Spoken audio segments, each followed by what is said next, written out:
know some of you guys are probably wondering why it has taken so long. Mostly my fault, partially my fault. I didn't want to tear the green car apart until I had everything to put it back together, because when we got so much shit going on around here, you take stuff apart, you set it down, and like 3 weeks later, you're like, where was the bolts to the bell housing? So, with having quite a few engines to assemble and stuff almost weekly and things of that nature, and customer cars coming in and out, I just decided to wait. CID, John from CID, Cesar Tellez from CT Porting, they did what they could. They got me a set of heads, and it's about 4 months, so a lot better than like what the Brodix were 10 and a half last time. They wouldn't even respond to me about buying one head, so it is what it is. I wanted the CIDs anyways. They're a lot better head. So I finally decided last night I was going to tear the motor out, since I have everything except for the intake, and get the motor tore down, get the heads cleaned up. I'm just going to mock these heads up for now. These CIDs are so beautiful, it's not funny. They are ridiculously awesome. I'm going to have Sean from Sean's Custom Alloys over in Australia make me another intake. So I have to give him dimensions, since these are the LS7 HR heads. He hasn't done an intake yet. So I'm going to mock them up right now, and then that way I can get the dimensions he needs, email them back to him, get the intake on order. That should be the only thing I need. I'm going to tear the motor apart, tear it the rest of the way down next week. Middle end of the week, drive it over to Brian, have him do a hone for the new pistons. I might even have him just clean the deck up. It feels like a couple of the sleeves moved a little bit, but everything was like minty fresh, brand new. So it's gonna be a pretty simple fix. Just wait on the intake to be custom made. So once that's made, then it's go time. Half-assedly thought about sending the trans to FTI just to have them go through it, but I might just pull it apart and check it out myself. It's pretty easy. I've done some in the past. It works really good now. I'm afraid to touch it just in case. I'm like, do I check it or do I run it? But what I don't want to do is take it out and fry the high gear clutches the first time out or something with it and be like, no, I just wasted a trip at the track. And, you know, ideally it could reset the record or go substantially faster than I've ever been before, and then be like, well, I wish I would have checked that. So trans seemed good.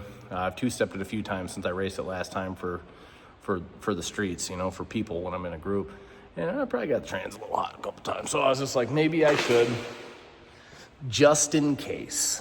So, yeah, I'm gonna monkey around with this for a few minutes. I have to go to Chelsea's family reunion thing soon.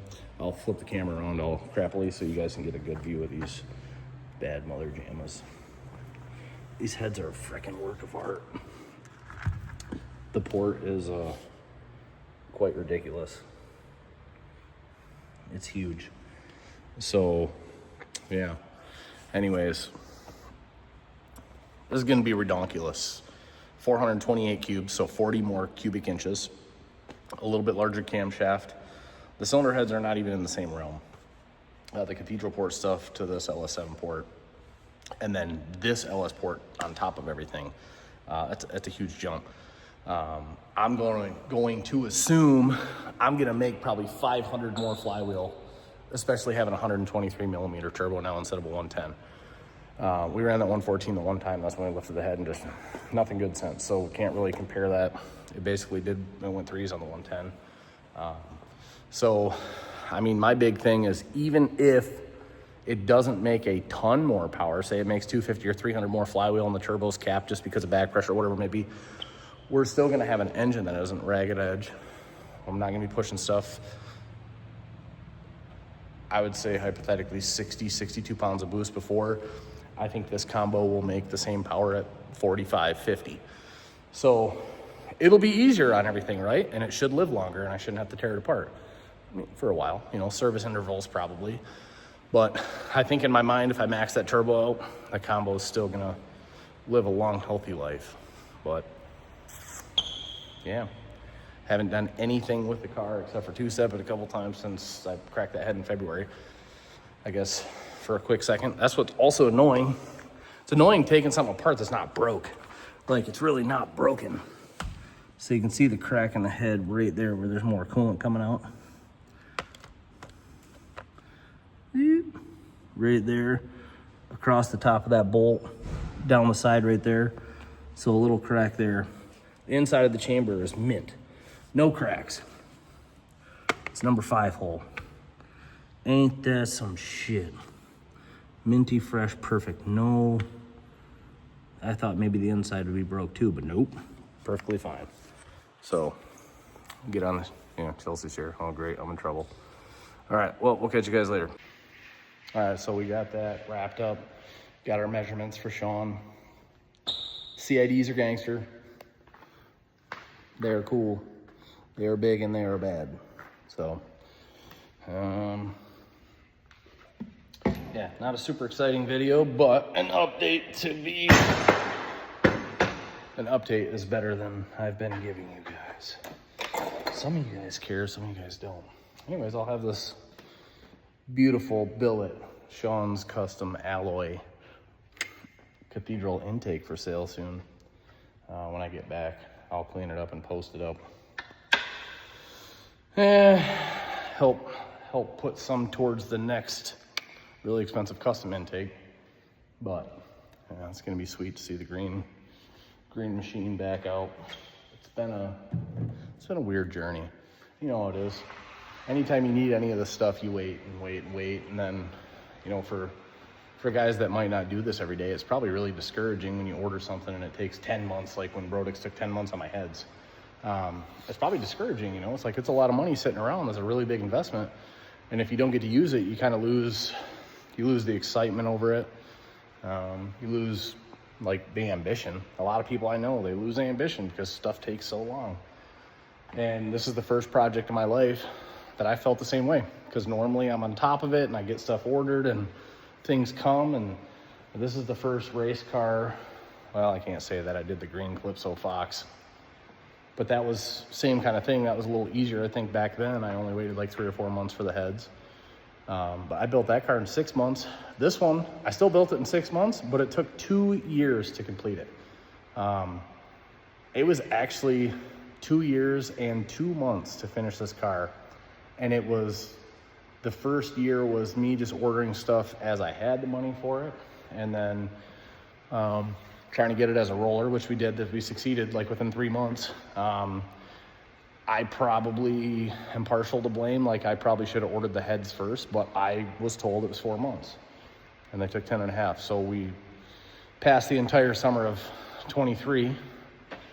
And then finally when the heads came and what was it? I think the heads came, it was like middle of winter, beginning of spring, whatever it was, when the heads came. I fit them to the motor, they didn't fit. The push rods didn't clear. So then what do? I'm port matching stuff, and then I blow through an intake port, and then I'm back to waiting. So it took a couple of months to find somebody to be able to weld it. Brodix wouldn't even get a hold of me. It's like, I'm not trying to blame you guys. I'd gladly pay you if you can fix it. I can't fix it with what I have. So, big story. But anyways, like, race cars can be discouraging. They're outrageous these days. And in 2019, you could build a car for 50 grand and go probably 6s, close. My old Camaro, I built that over some years, and it went 720s in the quarter, and it was pretty basic, and it was, a $60,000 car after the learning curve when you break something and you fix it. So, and then the Fox, I think I had 85 into that, and then 160 into this car, maybe more now, like after fixing it a couple times, but like to build it was 165 grand.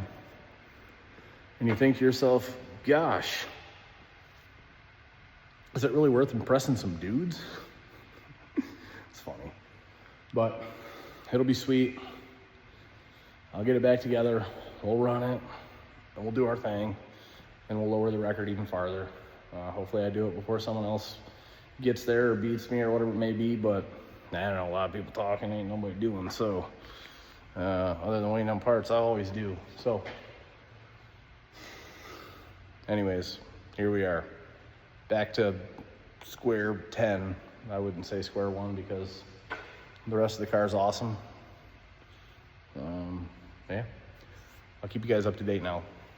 Hope everyone has fun. Take it easy. Enjoy the nice weather. It's finally beautiful out, but we'll catch you guys soon.